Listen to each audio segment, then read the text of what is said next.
You are listening to the podcast That's Life in Sweden, or as we say in Swedish, Sånt är livet i Sverige, with me, your host, Lisa Åsimäki. Today I welcome Anikka Kjeller. She is an educator, she's a pedagogue, she's also a former early childhood principal at an international preschool here in Gothenburg. She is now a grief and family counselor with many years of experience working with children and young people as well as their families in grief and difficult situations. And that we will actually talk about. But firstly, let me welcome Annika. How are you? Thank you.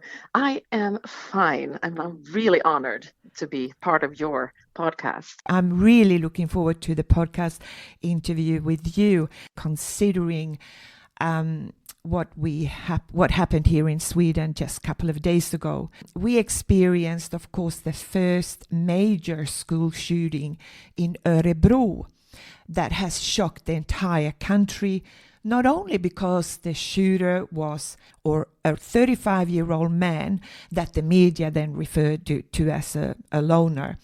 Now, the consequences of a shooting like this has instilled great deal of fear among children, students, their parents and caregivers. How do you help someone who's just experienced being part of a situation? They're not the victim, but they are victims in that sense that they didn't get killed. Exactly. And that is actually the dangerous part, because maybe they will go home and they will actually stay at home and they don't seek help on their own. So I would recommend clearly to go and get some help, and don't mind this alone. You need help, and help you can get in many different ways. It can be that you need to repeat what you've been through. I work with support in grief, and of course that's a kind of a grief reaction, but you might also need professional help from psychologists and therapists, depending on what you've seen or heard or how it affects you, depending on what you've been through earlier in life. So don't handle it alone is my clear and thorough advice. You can go to churches and just meet compassion and very professional co-workers. You can go to your workplace through healthcare, or if you're at school, you can always go to your teacher or your healthcare team, but you need to be together with people. That is my first and foremost advice. And what about then those who have lost someone? Yes. Well, this is a trauma situation. So first and foremost, I would say that professional help is needed. And when I say professional, I think you need treatment. You need trauma treatment. You've witnessed something that, we that see this on TV and news and all of us, we still can't get it. We cannot get it in our minds that this is happening. If you've been witnessing to this, that is what you need. Because when I work with supporting people in grief, I work with the support part, and you work with the grief process. But first, you need to handle this trauma before you can even go into the grief. But don't handle it on your own. And grief, of course, is first part is actually acknowledging that it happened. People are now waiting to know if their loved one is deceased or not, because they're still working on identification, or maybe they're finished by now. But that is an important step, and to be taken care of while you wait. And what about those children and young people at home who are kind of fearful waking up, knowing they're going to school, and that they have this fear that it might happen at their school? Yes.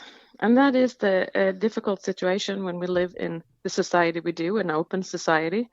But I would say that we need to still their worries and be brave enough to meet their fears, because there are many, and they think about this. And of course, they have social media, and they are at different places than we are as adults. They see more horrible things maybe, or even talks. They can also be supportive groups, of course, of their own in social media, but we need to be there. So it's about maybe getting the message through that once again, don't be alone with this. Everyone has fears and worries about this, and we need to talk about it to be able to get it, and maybe even ask.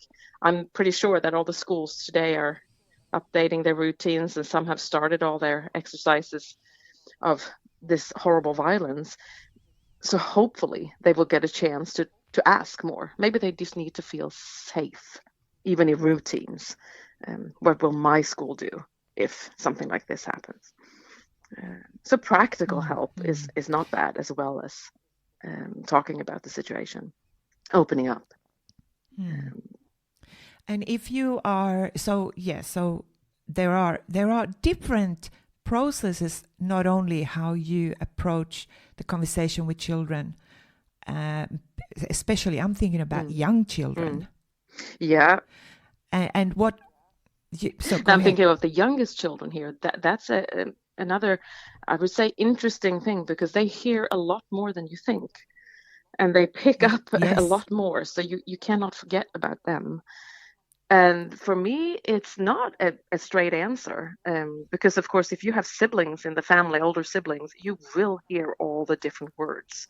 And then you have no other choice than to talk to them. The same, actually, as when a parent or a sibling has died, or is lethally ill, or something else has happened, that you need to inform them at their age level, of course, and their understanding what's going on. Something has happened, and sit down calmly, maybe even draw and explain. They might even have seen something on TV. The police goes, and this is not an easy situation to talk about. And of course, they might have seen nothing, and you don't want to frighten them. So I would say be alert to your family situation.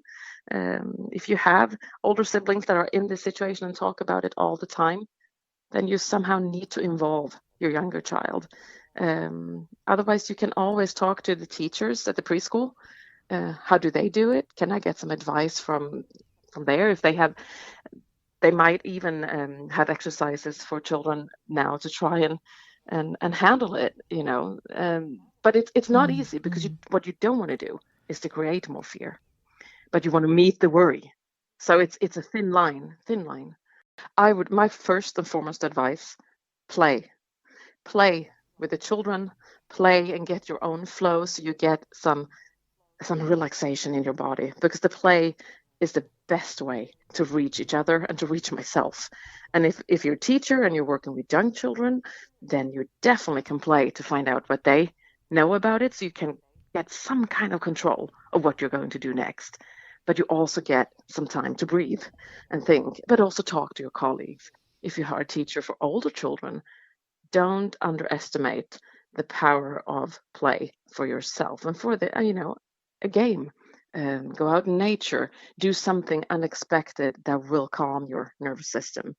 I call it play, but I also mean, for the older you get, the flow where you can rest for a little bit, and maybe you will find a solution on how to talk to them, because the children, they have the great answers, if we just let them. So I mean, don't be afraid of being afraid.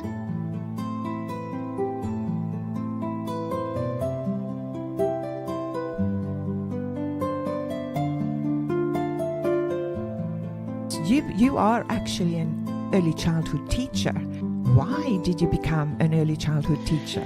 That's a really good question. I was very young, and I'd always been drawn to children and their development, because I always saw them as, not equals in that way. They are equals. They're younger, but I was young. Remember when as a teenager, babysitting, but I was always appalled by their language, by their lovely creations, and then also being equal in the sense of in a conversation.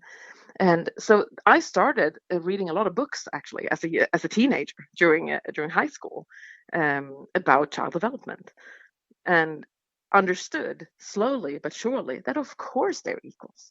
Of course we are all human beings. It's up to us how we meet the children.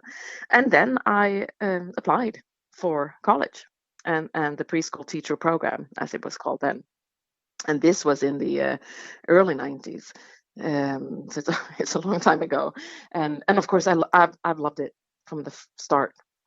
And my reason for calling myself an early childhood education teacher is because my major part of my career has been at an international preschool called ABC, All About Children, and meeting children and actually working with children during the 9/11 crisis. And we had a lot of American families in our care at that time. So What was that like? yeah, it was interesting because then I absolutely had no idea what to do. I was a fairly new teacher, and we were all shocked. And people, parents coming in screaming, so calming parents, and you're working on your common sense more than knowing if it was right or not. And that was my first kind of touch with grief and crisis and just action, call to action. And that is also something I want to say, that don't be afraid and doubt your ability, because you need to do something rather than to do nothing. And the children, they talked through drawings, through play, but not one-to-one, but in group and to each other. So you had to be there. So I learned a lot from that experience, how to calm children, how to help the parents, and to create a safe environment where families could gather. Yeah, no, so it was a meeting place. It's a very different way than when you work in an international preschool, because families rarely don't have relatives here. I mean, their relatives were in America or England or around the world. So that became a natural meeting point. So you also had to support people in grief. And at that time in my life, I did not have any grief education at all. But I had my compassion and my human sense and my teaching abilities and play. Do you believe that you were meant to be a teacher? Yes, I wouldn't say that. Does that sound odd? I think so. No, that doesn't sound odd at all, because it seems to me, whenever I've been speaking with teachers, you can kind of tell there is a certain tone in your voice. The way you talk about kids, and while they're equal, it's a different kind of tone in how, when you meet someone who loves, who are passionate about their work. You are also a breast cancer survivor, and so can you share what it was like when you found out that you were diagnosed with breast cancer? Absolutely. And then I was in the peak of my career, working as a preschool director, working a lot with supporting teachers and families, of course, and just running a large preschool. And it was not in my book that I would get sick. I had at the most had the flu at my early teaching days. And of course, cancer does not affect me. I had no clue, and I was so tired. We were actually, at that time, I thought that, you planned your family, and we were going to have 3 children. I have one wonderful son, adult son today. At that time, he was only 5 years old, and I thought I was pregnant. So that was the beginning of the cancer journey. I actually don't like that word, but yeah, I can use that now because it is a journey through life. But I thought I was pregnant that fall. I was so tired, but I wasn't. And it actually came to a really strange feeling. We had a Christmas bazaar for families and children at the preschool. And I just became very tired and sad. And I actually later that evening found that my breast was bleeding. From the nipple as breast milk. And I realized that I have to go to the doctor. This is not good. And I have all the doctors I met the following day to thank for my life, because I didn't take it seriously, but they did. So they sent me to a mammogram, and actually they found tumors in the breast that was not bleeding. And that's where my cancer journey starts or begins. It was strange. I had no clue, and I had a very aggressive form of cancer called triple negative breast cancer. And it was quick. This was right before Christmas. And I am extremely grateful and extremely impressed how fast everyone was working to get me into care. So that was a start. But at the same time, you also, can you talk about, you also found out that your son was not well? So what we did, of course, I'm a teacher, very engaged. So at first I took care of all my staff and all the children. I said, I will be back soon. Don't worry. I never came back actually to my work, and that's another story. Yeah. But then 2 days before I was going to have my surgery, I'm going to have a mastectomy when they remove the breast. And I prepared my child, who was 5 at the time, called the hospital and being this super educator, I need to tell my son what's happening and blah, blah, blah. And I did all this. And of course, life doesn't work in our control. And so on the Saturday, 2 days before, Max actually got diabetes type 1 at a birthday party when I was supposed to breathe and rest a little bit. He sat at the birthday party where thankfully the parent was a nurse. So she realized straight on what was going on. So we had an amazing community. So 2 nurses here on our street took care of our family, called my husband, and actually took Max to the doctor to check if it actually was diabetes, and took care of me at home because I was not stable at that time. Life was just crashing. But of course, it was diabetes type 1, and we got into the children's hospital and met an amazing team of doctors for Max that also helped me. And you know what? What they did was to ask me if I had anyone that could take care of me. And I called my mom. And she came, and I had to go home because I wasn't so stable and safe to be able to take care of my child. I was in shock. So they took care of my husband and my child, and my mom came and helped me with my surgery. And that's the start of a different journey in our lives, both in careers and in surviving. Absolutely. Horrifying.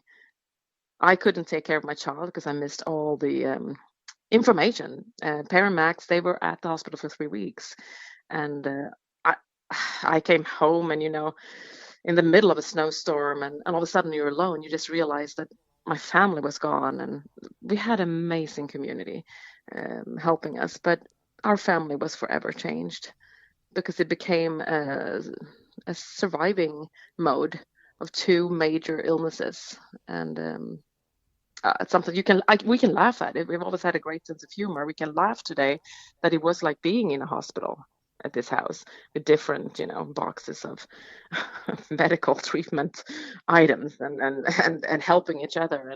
But I realized quite early on that how am I supposed to help my child in this? What am I going to do?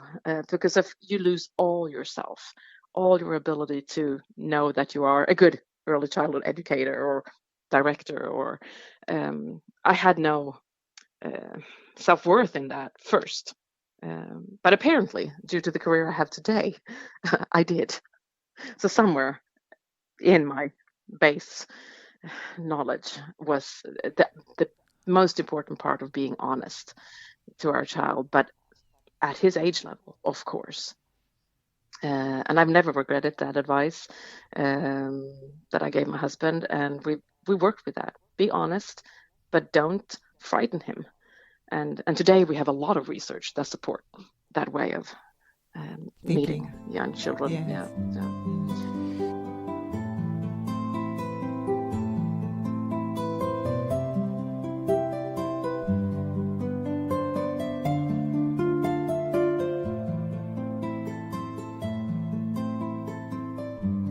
How to tell Max about cancer and his own illness, actually. So how did you tell him, and how did you deal with it? Well, I realized early on that I would have questions because he's always been a boy talking a lot and asking questions. So I knew that I had to be prepared. And I met a great counselor through the hospital, and we discussed this back and forth. Connected to my death anxiety, because I was very afraid. My cancer was on a scale of aggressiveness 9 of 9, and I was really battling at the early days there the fear of dying, and I realized that would of course affect my child. So being honest was the first thing I got, and I went home and I thought, how am I going to be honest? What do you say? And then I decided I'm not going to lie, because I work with the children, and actually that's when it helped me, when all the wonderful families I'd met through the 9/11 crisis and how they handled their grief, because they lost loved ones and amazing parents. So you can learn from each other. And they were so good and so calm. So I decided to be calm and show my feelings. If I got sad, that was okay.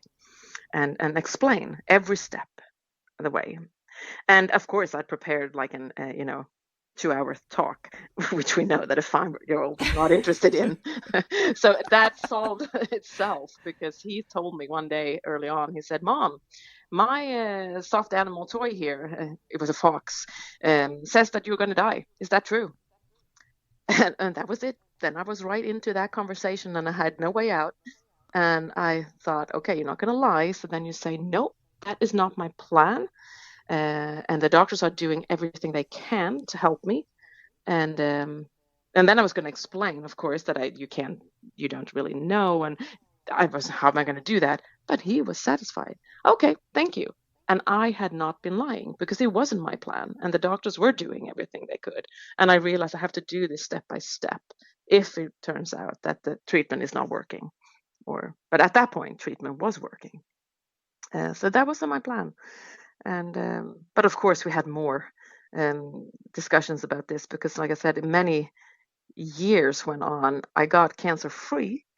It was a great risk of relapse in this cancer kind of cancer, and I got very damaged from the treatment, severe cognitive damage. I could not keep, how should we say, I could hardly find the words of talking. You wouldn't believe now. I was actually a bit nervous for this interview, because sometimes I lose words. And that's still from that treatment, so I can't find them. But then you just know that I will be. But I do talk a lot, so it's. But it was awful. I became a different person, and that was actually the fear he felt more than the cancer. Wow. But you actually wrote a book on grief and family. So how did that come about? It came about in exactly that time, as I was telling you about, shortly after we talked about death through the soft animals, and they became our safe haven. They had such good questions, all the soft animals, and I was safe playing and talking through them. So that's how we did it. We both knew, both Max and me, that and one day he had made a drawing, because he came with me to chemo treatments, and of course, being asked, "Do you want to come? Do you want to see where mommy is?" And he always wanted to go, and they were lovely at the hospital, absolutely amazing meeting my child. And we got sick right when the law came out, the health and that I actually don't know in English, men hälso- och sjukvårdslagen, to hand om barn som anhöriga and children of next of kin need support, and there were no support, because the law was so new. But the staff at the hospital were amazing, and they always gave him something to play with, and he was there with us, and he made a drawing for me. And the drawing was me on chemo, but I was smiling.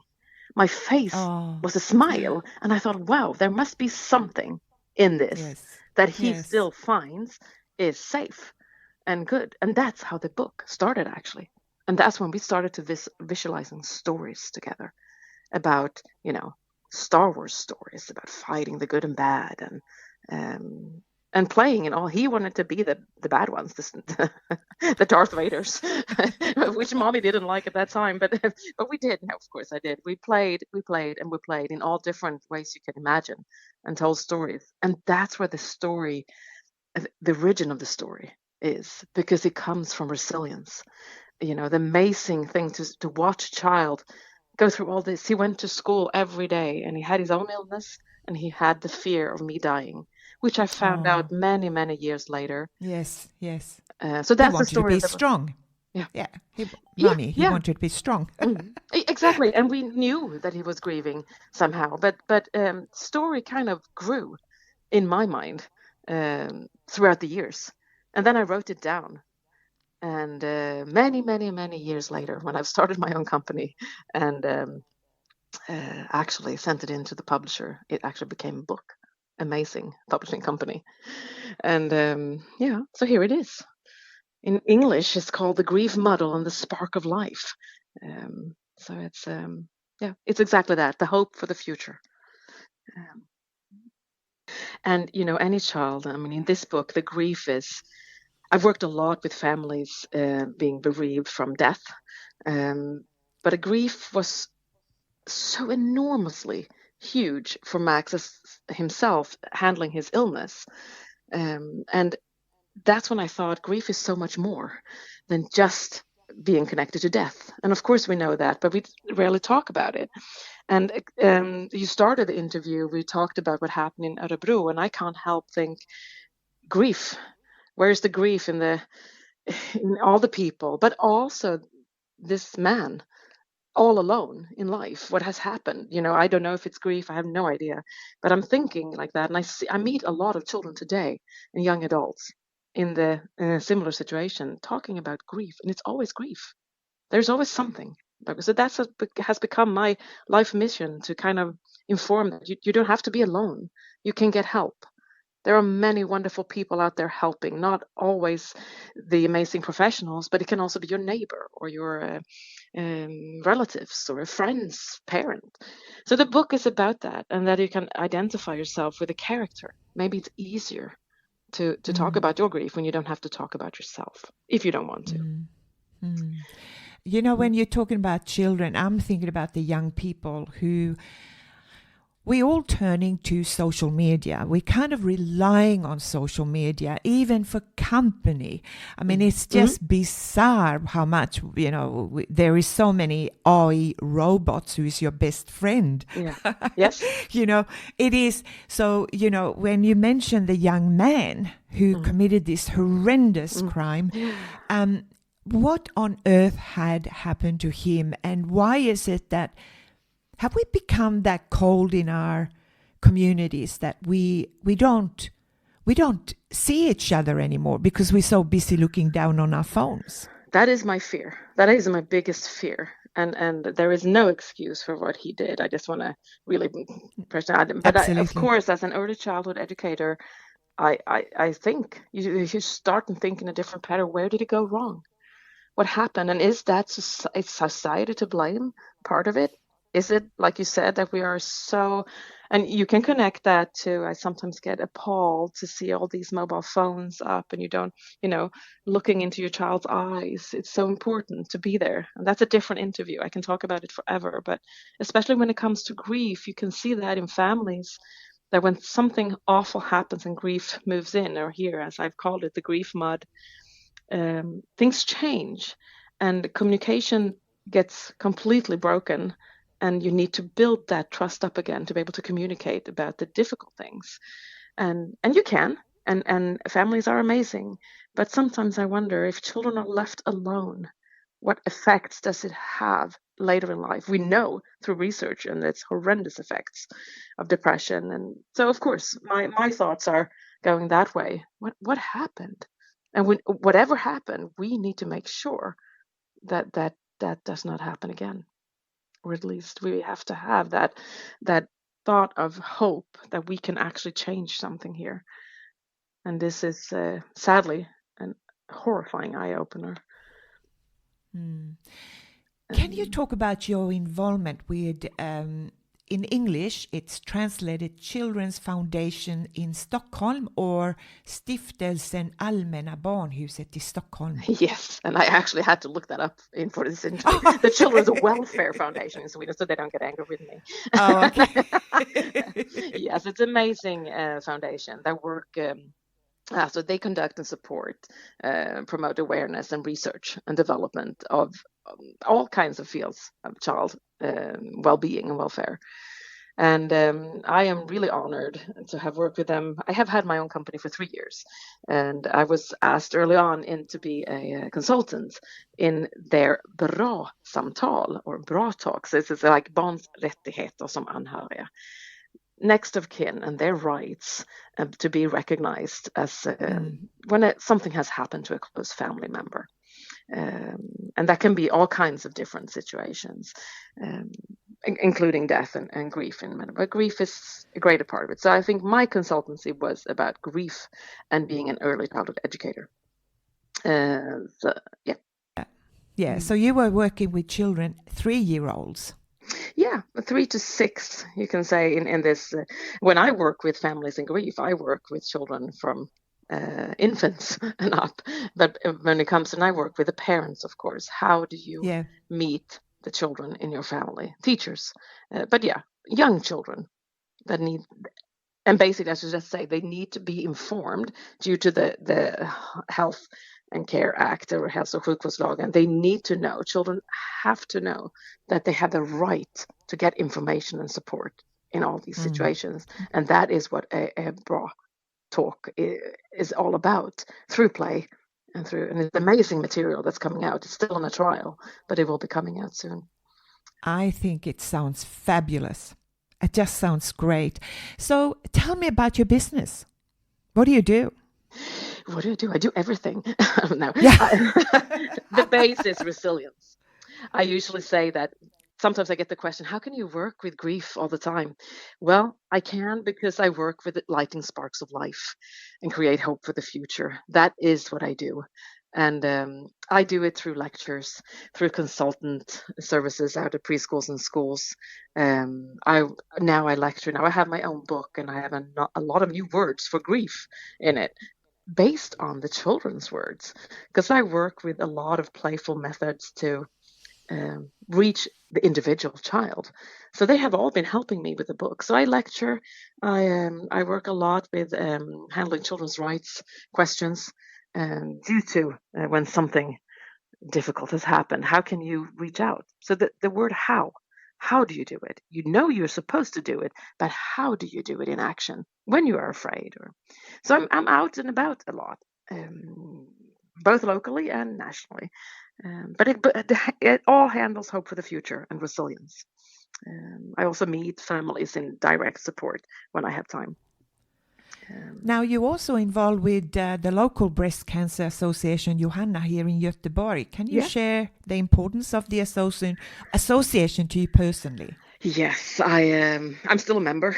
Of course, I'm well, I'm healthy and well, but it's so important to have a supportive community, and be able to. And when I was sick and finally got a little bit better, I was very engaged in Johanna. I actually handled their support groups for younger women with children at home, many of them, not all, but the support is extremely important, because even if you don't say a thing, you just know that they're there. For many months, I didn't even had the ability to walk to the bus and go into the city to visit Johanna, but I knew they were there. You got an email, you could see what was going on. So the community helps in many different ways.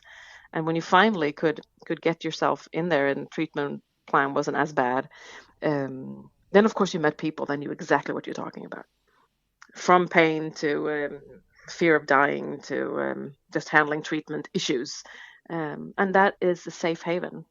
So Johanna, I'm forever grateful. And they have an amazing team there at the board. So I follow their journey.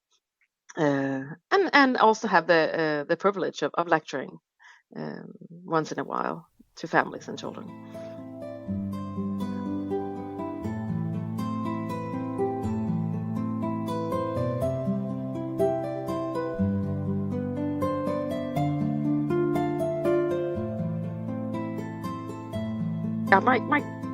My clear message, to not talk forever, I mean, it's crucial to remember that the child has the right to understand, express themselves, and be involved in the situation, in their own care, or in the parents' or the siblings' situation, no matter what has happened, really. You just have, the child has a right, and today it's the law. And we need to listen to the child, to the individual, to create that security and strengthening their sense of control, what I call empowerment. We need to help them to this empowerment because they have the right to understand. And that looks different. Some children, they need to hear the same thing over and over again.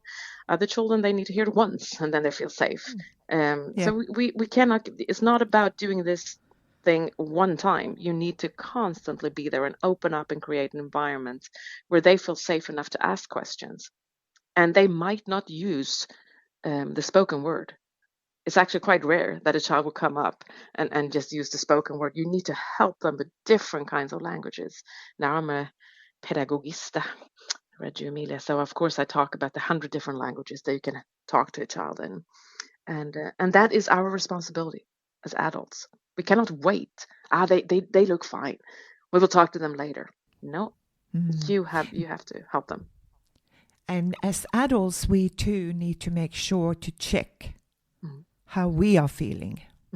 Absolutely, because if we are not safe, if we send out fear and worry, which is okay because we are maybe fearful and worried, but then we need to explain and really put words into our feelings and maybe show the child that I need some help to be able to process this. It is okay to get help. And that is a different part than what I do with grief support and bereavement support, because it is also opening up the fact that there's nothing shameful in getting help from a psychologist or a therapist. At times in life, we need that. Then we also need to work with our bereavement and our grief in a different way and really find our own self-worth in that. But we all have different parts in a huge puzzle of feeling well. But of course, it comes a lot to regulating our emotions. Understanding our emotions, both as an adult and as a child. And I think that's the one thing we succeeded with in this situation, without even knowing we did it, was about being honest about, when I was crying, laying on the floor and not being able to get up because I had such pain from chemo treatment, I had to explain to my child what was going on because I didn't want to frighten him. And it was frightening to me as well. And somehow, laughter and grief, they are kind of hand in hand and very close together. So you could laugh a little bit and then cry, and we could laugh that I was laying there at the floor. So I usually use that example in my lectures because it did help Max to process. But Mom, I can help Cherry. Yeah, maybe you should go and get the neighbor, and then really to help him talk about that experience, because that's another very important thing, that whatever happens to us, we have different views of it. In our life stories, what is true to me might not be true to my child. Maybe I thought I handled it well, but he got fearful. And that is actually also in the book why I want the book to open up for conversations, so parents and teachers and educators can see that we do view these situations a little bit differently. We might also think that the child is worried about what happened, the horrible happening the other day, but they might not be. They might have teachers, they've already spoken to them. So it is important to listen into each and individuals and really, like a detective, find out, where do we stand? Where do we begin? What kind of information is it that we need to give? Because that life is not always like social media. Life is up and downs all the time. And we can handle that quite well. And children, they need help, and they need help to be supported in it, but they can also handle it. But then sometimes things happen that make us down and dive really deep in this roller coaster of grief that you also have in the book. And that's when we need help. So you are not alone. And there are many people, many wonderful people that are good at helping and giving support.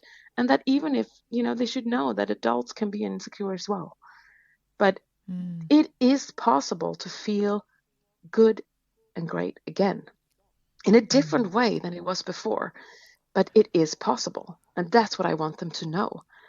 I want them to know that when you dare to work with this, when you dare to speak up and talk about things, then there will be a way. You will find a path. So don't think it's useless. Please take the hand that is reaching out to you, or ask for help. And it doesn't have to be just your mom and dad. It can be a teacher. And like I said before, a neighbor, a friend's parent, a sports teacher.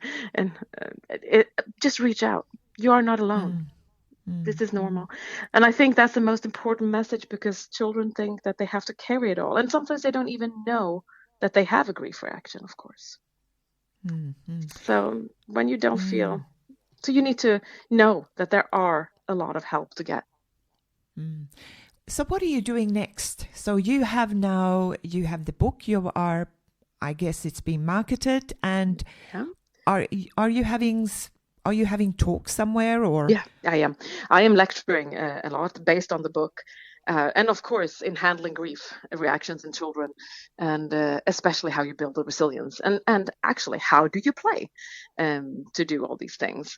But I also work part of my time. I work at a huge cancer center here in Gothenburg, and even together with Johanna as well sometimes. So I work a little bit there to try and create resilience in everyone affected by cancer somehow. But it all comes down to a couple of things. And it comes down to that no matter what the situation is, how horrible it looks like, you can create your resilience. And it's not until you're in the situation you can do it.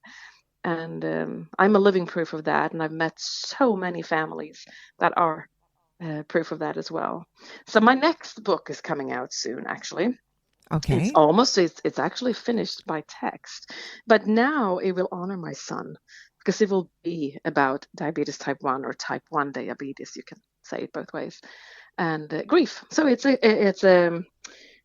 two characters from book 1 working together to help a child that got grief from an illness. And as you know now in our conversation, of course, it has its beginning in our own story as well, because we've had to handle a lot of grief at the same time. Yes. So many things are happening. So a lot of lectures. The book is supposed to, now be illustrated. So it's a fun. Okay. And what's the name of the book? Well, not totally finished yet, but I can tell you so much. I haven't decided, but I can tell you that the two characters that were in the first book, they have, of course, they work together now to help children in different situations of grief. So soon, I will reveal the title of the book. Okay, and we'll have to do another podcast with you. So how is your son today? My son, he is very well. He's 21 years old. And so he's an adult. So we've followed each other through a lot of different grief stages. And I must say that he is my best inspiration together with all the children I've met. But we talk a lot today. And of course, he's an adult and we can actually discuss. And one thing that he did tell me, he said, I never told you how afraid I was to come home and find you dead. And for many years. And he never said anything. And then, now that I'm the teacher I am, and I thought we had a clear view and we talked a lot and we played. So the message as well for me through my son is that even though we do everything right, we will still miss out of things. And that's okay, because we do the best we can in the situation we're in. And that's why we need to build this network around our children, so they are not only left with us as parents.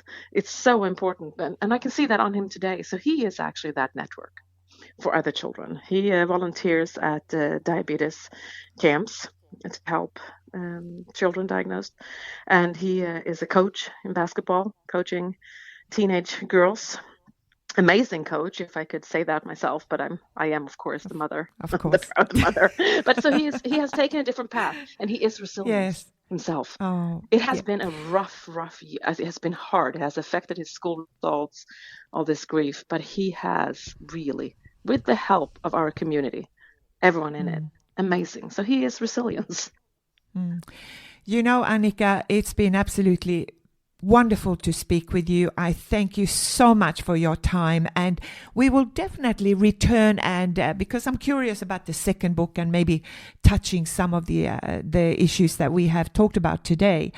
But thank you so much. Thank you. It's been a delight. Thank you so much. You're welcome.